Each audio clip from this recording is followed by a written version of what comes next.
नामों का उच्चारण करते करते भक्ति वहां पहुंची। जैसे ये तीनों लोग, दोनों पुत्रों के साथ भक्ति आई, सब लोग विचार करने लगे कि कथम प्रविष्टा कथम आगदेय मध्ये मुनिनाम इति तर्कयन्त। भैया ये कौन है तीनों जने, कहां से आए हैं, यहाँ तो जगह ही नहीं, अब इनको बिठाएंगे कहां पर। भीड़ तो पहले से इतनी है कि पांडाल भरा पड़ा है, कहां बिठाएं इनको। भक्ति महारानी ने तुरंत सनकादिक ऋषियों की तरफ देख करके पूछा, महाराज हमको कहां बिठाएंगे। सनत कुमारों ने, सनकादिक ऋषियों ने भक्ति मां से कहा कि माता जी, आप जैसे विशिष्ट अतिथि को बिठाने के लिए आसन पहले से तैयार पड़ा और वो खाली भी है, कहां है महाराज। तो सनत कुमार कहते हैं, माता जी भगवान की कथा सुनने वाले जितने भी श्रोता है, उनके हृदय रूपी सिंहासन पर आप ज्ञान भक्ति वैराग्य तीनों विराजमान हो जाए महाराज। बस यही स्थान सबसे उचित है, न्यायोचित जगह है आपके लिए। और जब भक्ति हृदय में आकर के बैठ जाए, ज्ञान हृदय में हो, वैराग्य हृदय में हो, फिर तो भगवान की कथा सुनने का रस चौगुना हो जाता है। जब तक रस संसार वाला है, कथा कान में भगवान वाली पड़ रही है, तो थोड़ा खिंचाव रहता है, मन घर की तरफ जा रहा है, टाइम होने वाला है, बच्चे पता नहीं घर आए कि नहीं आए, श्रीमान जी घर आ गए तो लोक लगा मिलेगा, घर में ताला दे करके आए, कहीं कोई चोर हाथ साफ नहीं कर जावे, बहुत तरह के विचार आते। लेकिन जैसे ही भगवान के प्रति रस जगने लगता है और तत्काल संसार की सारी विस्मृति हो जाती है कि भैया भगवान की कथा के बदले तो सारा संसार भी लुट जाए तो हमको चिंता नहीं है, भगवान हमें इतने प्यारे हैं कि अब तो केवल कन्हैया चाहिए, अब तो कान्हा से ही हम प्रेम करेंगे। ये हृदय में भाव जग जाता है। तब तो महाराज सब लोग कथा श्रवण करने लगे बड़े प्रेम से। नारद जी महाराज ने प्रश्न पूछा मुनियों से, महाराज हमने कथा का एक बहुत बड़ा चमत्कार देख लिया कि कथा हरिद्वार में और ज्ञान वैराग्य वृंदावन में मूर्छित थे, वहां से दौड़ करके यहाँ चले आए हैं, मतलब कथा में बहुत बड़ी शक्ति है। अब हमको यह बताओ महाराज, इस कथा को सुनने से कैसे कैसे पापियों का कल्याण हो सकता है? क्या पापी आदमी भी कथा सुने तो वो तर सकता, पार हो सकता? तो यहाँ नारद जी की बात सुनकर के सनकादिक ऋषि कहते हैं, महाराज पापी क्या, भयंकर पापी, ये मानव पाप कृतस्तु सर्वदा सदा दुराचारता विमार्गतः क्रोधाग्नि दग्धः कुटिलाश्च कामिनः सप्तः यज्ञेन कलौ पुनन्ति ते।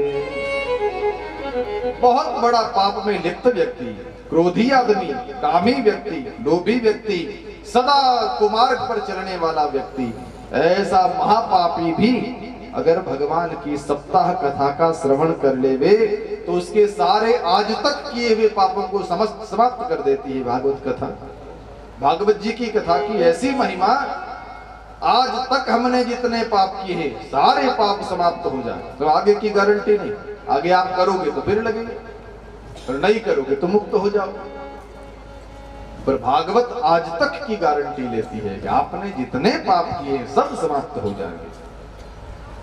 नारद जी को सनकादिक ऋषि कहते हैं, महाराज भागवत कथा श्रवण करने से तो मरे हुए पापी का भी कल्याण हो जाता है, ऐसा कैसे संभव है महाराज? तो सनकादिक ऋषि कहते हैं, इस विषय में हम आपको एक पुरातन इतिहास सुनाते हैं। अत्र ते कीर्तयिष्याम इतिहासं पुरातनम यस्य श्रवण मात्रेण पाप हानि प्रजायते। जिस कथा को सुनने से भी पाप नष्ट होते हैं। और एक सुंदर इतिहास सुनाया। एक नगर में सभी वर्णों के लोग रहते थे और वहां एक ब्राह्मण देवता भी रहते थे, नाम था आत्मदेव जी। बड़ी प्रसिद्ध कथा है, आप सभी जानते हैं। आत्मदेव जी की एक पत्नी जिसका नाम था धुंधुली। ये धुंधली सदा पति से उल्टा चलने वाली थी, कभी पति पत्नी के विचार मिलते नहीं थे। उसको झगड़े पसंद थे, पति देवता को शांति पसंद थी। पत्नी को झूठ बोलना, क्रोध करना, चुगली करना, निंदा करना इत्यादि पसंद था। पतिदेव परम प्रसन्न रहना पसंद करते थे। अब धीरे धीरे स्थिति ऐसी हो गई, साथ रहते रहते समय बीत रहा है, घर में कोई संतान नहीं है। आत्मदेव जी बहुत परिश्रम कर रहे थे, लेकिन फिर भी कोई संतति नहीं हुई। श्री राम। और जब कोई संतान नहीं हुई है, तब तो महाराज आत्मदेव जी एक दिन आत्मग्लानि से भर गए। बिना पुत्र का जीवन किस काम का? चलो जाकर के आत्महत्या कर ली। और ऐसा सोच करके ये आत्मदेव वन में गए थे। जंगल में एक जगह दुखी होकर के रो रहे थे कि एक महात्मा आ गए। महात्मा जी ने इनको देखा कि कोई आदमी बहुत दुखी है, चलो इसको थोड़ा ज्ञान सुनावे, सुखी हो जाएगा बेचारा। और महात्मा जी ने कंधे पे हाथ रख करके आत्मदेव जी से पूछा कि ब्राह्मण क्यों दुखी हो? जैसे किसी ने उनको प्रेम से संबोधित किया, भीतर वाला दुख आंखों के आंसुओं के द्वारा बाहर निकलने लगे, रोने लगे। महाराज पूरा जीवन ही बेकार हो गया। घर में कोई संतान नहीं, एक गाय पाली उसके भी बछड़ा नहीं होता, पेड़ लगाया तो उसके भी फल नहीं आते, पूरा जीवन ही ऐसा बेकार। महाराज आप कृपा करो, मुझे पुत्र दे दो। महात्मा जी ने उसके बाल की रेखाएं पढ़ करके कहा कि भैया तुम्हारे जीवन में इस जन्म की तो छोड़ो, सप्त जन्मावधि तब पुत्रो नैव च नैव च, आगे आने वाले 7 जन्मों तक भी तुम्हारे कोई संतान नहीं लिखी है, तुम तो इस जन्म की बात करते। ब्राह्मण ने कहा महाराज हमको तो बेटा चाहिए। महात्मा जी ने बढ़िया ज्ञान सुनाया। देखो भैया संसार में वास्तव में सुखी कौन है? ना तो बेटे वाले सुखी है, ना बिना बेटे वाले सुखी है। सुखी वो है जिनका मन भीतर से स्वस्थ है। हम लोग सोचते हैं कि हमको परिस्थिति के कारण दुखी या सुखी होना पड़ता है। संसार में परिस्थिति आदमी को ज्यादा सुखी या दुखी नहीं करती है, वास्तव में व्यक्ति की मनस्थिति आदमी को सुखी या दुखी करती है। हमारे मन की स्थिति कैसी है, उस आधार पर हम सुखी और दुखी होते हैं। अगर मन स्वस्थ है तो बाहर की परिस्थिति विपरीत है तो भी आदमी सुखी है, पर मन अस्वस्थ है तो बाहर से सारे सुख है फिर भी दुखी है। मन को स्वस्थ कैसे किया जाए, उसके लिए हमारे सारे शास्त्र, इन ग्रंथों में, इन शास्त्रों में जितनी बातें कही गई है वो सब हमारे मन के लिए है, हमारे भीतर वाले के लिए, जो अंदर बैठ के सुनता है, समझता है, चेष्टाएं करता है, बोलना चाहता है। वाणी तो शब्द व्यक्त कर रही है, लेकिन कुछ कहने वाला भीतर बैठा है, सुनने वाला अंदर बैठा है, समझने वाला अंदर बैठा है। सुखी और दुखी भी वो ही होता जो अंदर बैठा है। उसकी स्थिति सुधर जाए, वो सही हो जाए, उसका बैलेंस बराबर हो जाए, उसका संतुलन न बिगड़े, तो आदमी सदा सुखी। अगर भीतर से प्रसन्नता है तो झोपड़ी में रहने वाला भी आनंद में, और अगर भीतर में अप्रसन्नता है तो बड़े से महल में रहने वाले भी रोते, वो भी दुखी होते। तो सुखी और दुखी होना ये मनस्थिति पर निर्भर करता है, हमारी मानसिक स्थिति कैसी। महात्मा जी ने ज्ञान समझाया तो आत्मदेव जी बोले महाराज आप जैसे विरक्तों के लिए बातें शोभा देती है।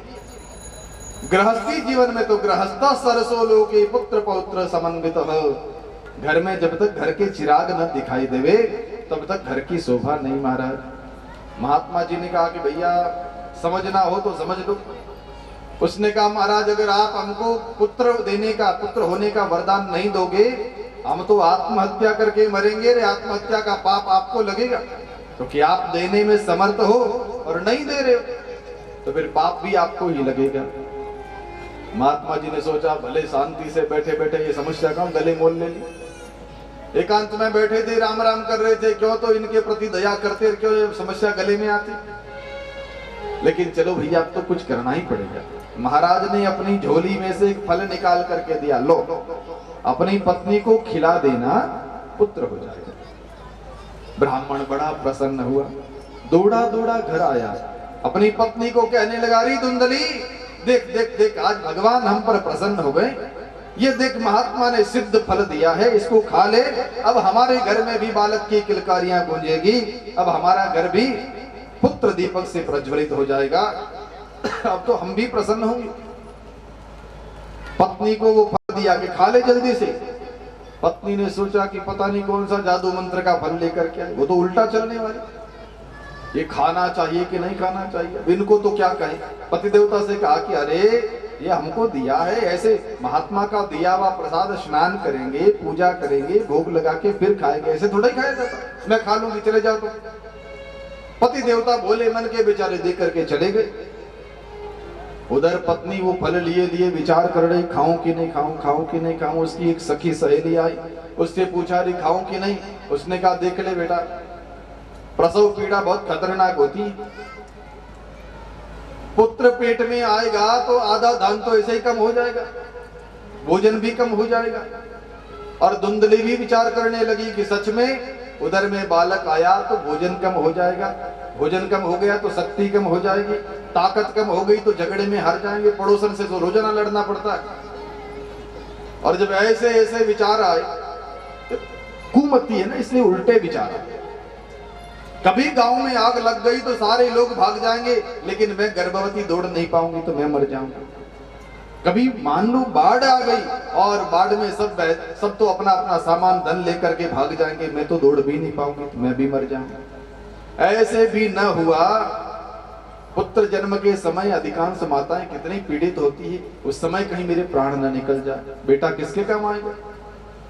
फिर भी मान लो पुत्र भी स्वस्थ रह जाए, माँ भी स्वस्थ रह जाए, लेकिन जब मुझे बालक होगा तो मेरी ननदबाई सेवा करने के लिए आएगी और उसको तो मैं जानती हूँ कि वो हमारे घर का सारा धन बटोर के ले जाएगी। ऐसे ऐसे उल्टे उल्टे विचार करने लगी बैठी बैठी। उसकी एक बहन आई जिसकी बहुत सी संतानें, और उसने आकर के सलाह दी कि अरे देवी क्या विचार कर रही, पतिदेव फल लेकर के आए, खाऊं कि नहीं खाऊं। और बहन ने कहा कि अरे मत खाना, बहुत खतरनाक पीड़ा है, तो क्या करूं। बहन ने कहा हम तुमको सलाह देते, पुत्र तो हमारे होगा, लेकिन ये फल गाय को खिला दो, पता भी चल जाएगा। मेरा पुत्र मैं तुम्हें दे दूंगी, तुम मुझे धन दे देना, तेरे पास धन बहुत है, हमारे पास पुत्र बहुत है। ये फल गाय को खिला दे, पता भी चल जाएगा कि इस फल से क्या फल मिलना, सच्चा है कि झूठा है। धुंधली ने वो फल गाय को खिला दिया। पति के साथ कपट करते हुए कहती रही कि हाँ मैं गर्भवती हूं, मेरे उदर में बालक है। समय बीतता गया, 9 मास पूर्ण हुए। धुंधली की बहन के जो बेटा हुआ, बहन ने ला करके धुंधली को दे दिया। उसने अपना ही पुत्र बता करके पति देवता को दिया। ये ब्राह्मण इतने प्रसन्न हुए, पूरे गांव में बड़ा बधाई बांट के आए। अब तो बहुत प्रसन्न। 3 महीने बाद में गाय ने भी एक मनुष्य बालक को जन्म दिया। जो महात्मा का फल था, गाय को खिलाया, उससे भी एक बच्चा जन्मा। उसके कान गाय के जैसे थे, केवल कर्ण ही गाय जैसे हैं। पर नामकरण का समय आया तो गाय के द्वारा जिस बालक का जन्म हुआ, उस बालक का नाम रखा गया गोकर्ण। अब धुंधली के बहन का जो बच्चा है, धुंधली ने कहा ये तो हमारा है, इसका नाम भी हमारे जैसा ही होगा, क्या नाम रखोगी। बोले मैं धुंधली हूं तो मेरा बेटा धुंधुकारी होगा। नाम भी धुंधुकारी रख दिया। हमारे संत महात्मा कहते हैं भैया नाम रखो तो ऐसा रखो कि आप जितनी बार उसका नाम लो उतनी बार भगवान का नाम निकले आपके मुंह से। भगवान का नाम निकलेगा तो लाभ ही लाभ है। जाने अनजाने में भी नाम निकलेगा तो आपके मुंह से पाप बाहर निकलता जाएगा। आपकी जिह्वा भगवान नाम का उच्चारण करेगी। भागवत में प्रसिद्ध कथा, अजामिल की, उसने अनजाने में ही तो नारायण को बुलाया, अपने बेटे नारायण को, और वह नारायण के दूत आकर के जमदूतों से उसकी रक्षा कर लेते। तो नाम भगवान के नाम पर हो।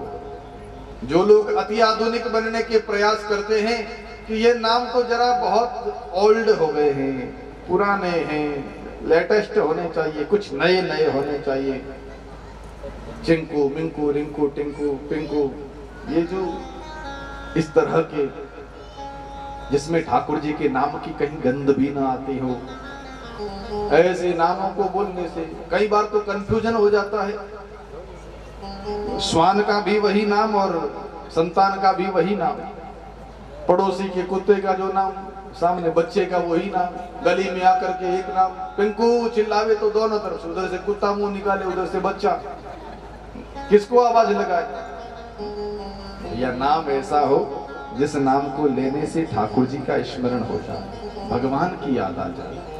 या धुंधली ने अपने पुत्र का नाम धुंधुकारी रखा। दोनों पुत्र बड़े होने लगे और दोनों की गुण प्रकट होने लगे।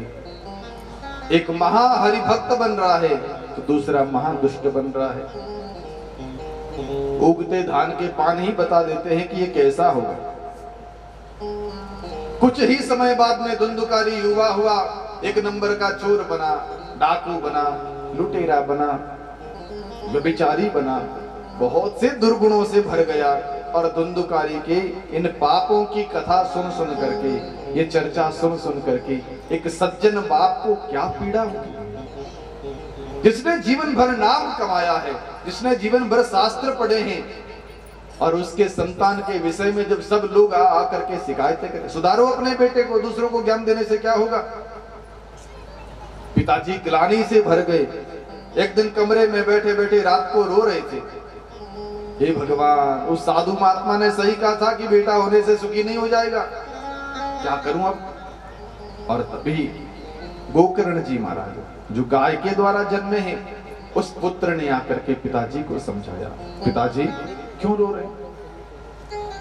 बेटा तेरे भाई की करतूतों से दुखी हो गए।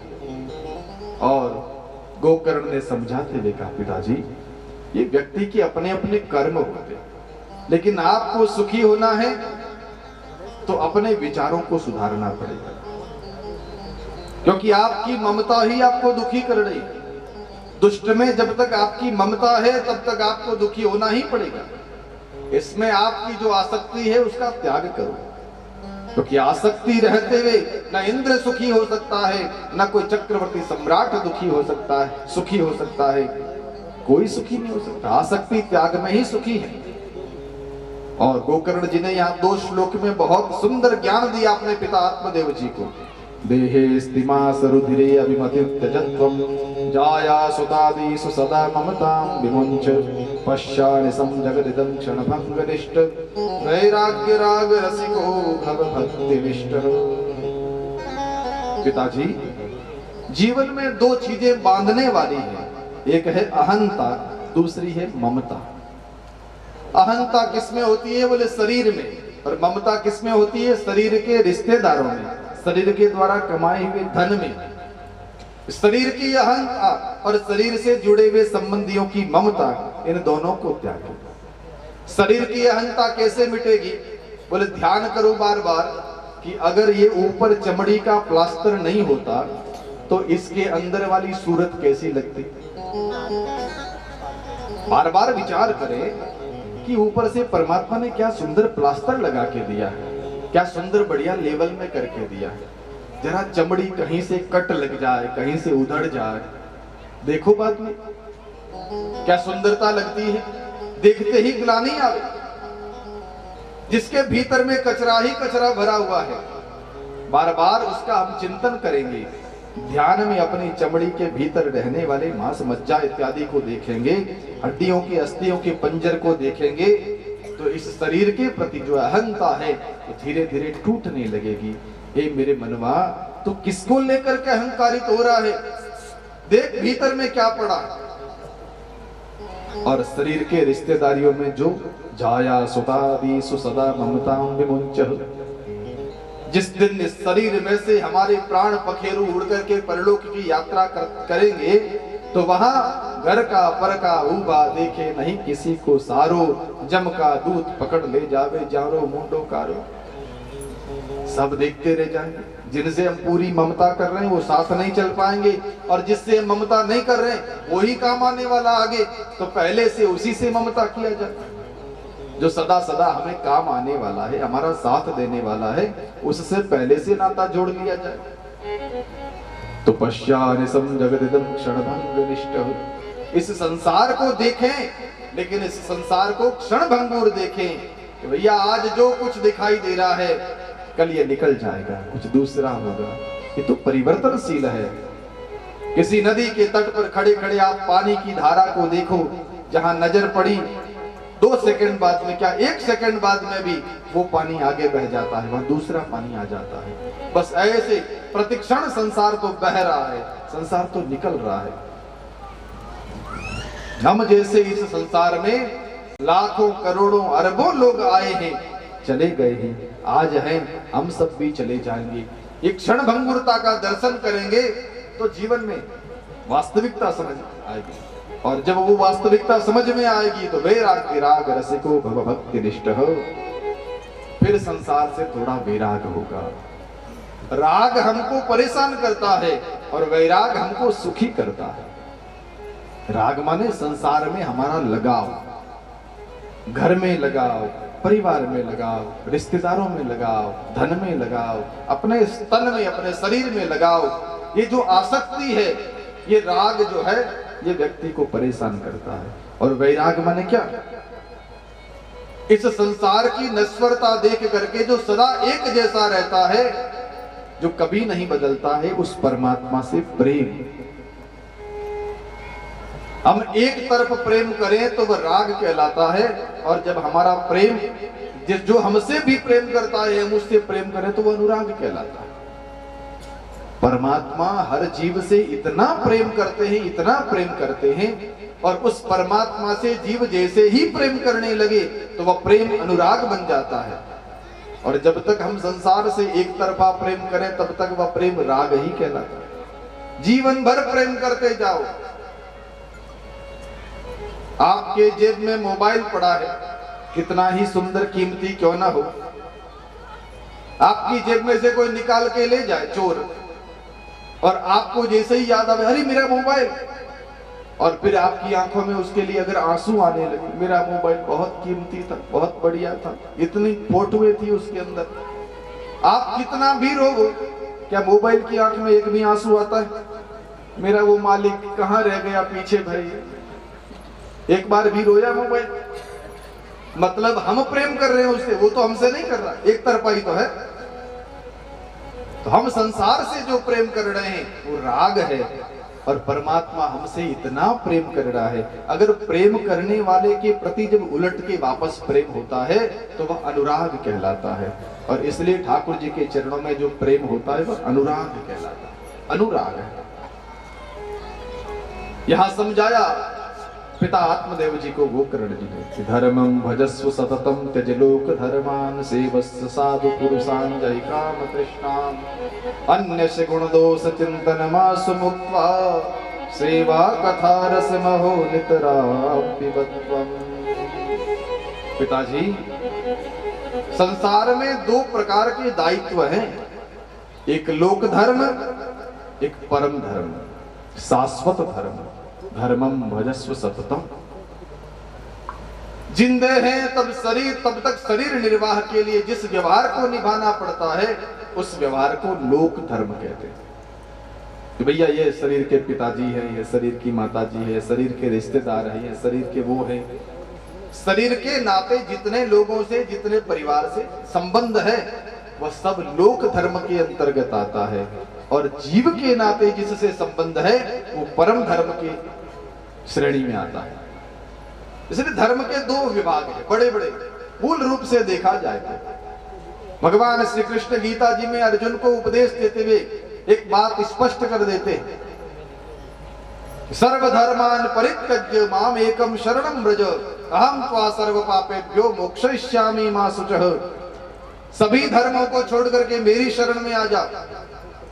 क्या भगवान की शरण में जाना धर्म नहीं है? वो भी धर्म ही है, लेकिन वो परम धर्म है। और बाकी जिन धर्मों को छोड़ने की भगवान बात कर रहे हैं वो लोक धर्म है। अगर आदमी को सच्ची शांति चाहिए तो एक सीमा तक लोक धर्म को निभा करके फिर परम धर्म में प्रवृत्त हो जाओ। परम धर्म माने परमात्मा के प्रति जो हमारा दायित्व है, जो कर्तव्य है, उसका नाम परम धर्म है। जब तक जीव उधर नहीं मुड़ेगा तब तक लोक धर्म लाखों बार निभा ले तो भी कल्याण नहीं होना। इसलिए गोकर्ण जी कहते हैं, धर्मम भजस्व सततम त्यज लोक धर्मान। लोक धर्मों को छोड़िए, लोक धर्म को नहीं छोड़ा जा रहा है, मन परम धर्म में नहीं लग रहा तो क्या करें? सेवस्व साधु पुरुषान, जिनका मन परम धर्म में लग गया है उनका संग करो, उन साधु महात्माओं का संग करो, सेवा करो। जही काम तृष्णा, भीतर की काम तृष्णाओं को त्याग करके उनका संग करें।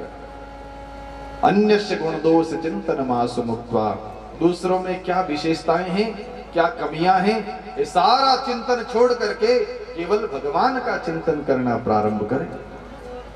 भगवान का चिंतन करने से क्या होगा? बोले फिर मुक्त हो जाएगा। अन्यस्य गुण दोष चिंतन मासु मुक्त्वा, किसी व्यक्ति के गुणों का चिंतन करेंगे तो उसके प्रति राग होगा, और दुर्गुणों का चिंतन करेंगे तो द्वेष होगा, और दोनों ही बंधन है। राग भी अच्छा नहीं है, द्वेष भी अच्छा नहीं है, तो क्या करें? इन दोनों को छोड़ें, दूसरों के बारे में सोचना बंद करें। तो फिर क्या करें महाराज? दिमाग को कुछ तो चाहिए आहार। तो गोकर्ण जी कहते हैं, सेवा कथा रसम हो नितराम पिबत्वम। निरंतर भगवान की सेवा करें और भगवान की कथा श्रवण करें। ये दो ही काम अपना लेवे कि भगवान की सेवा और भगवान की कथा, यही हमारा काम है। बस इस काम में लग गए तो जीवन का बेड़ा पार हो जाएगा।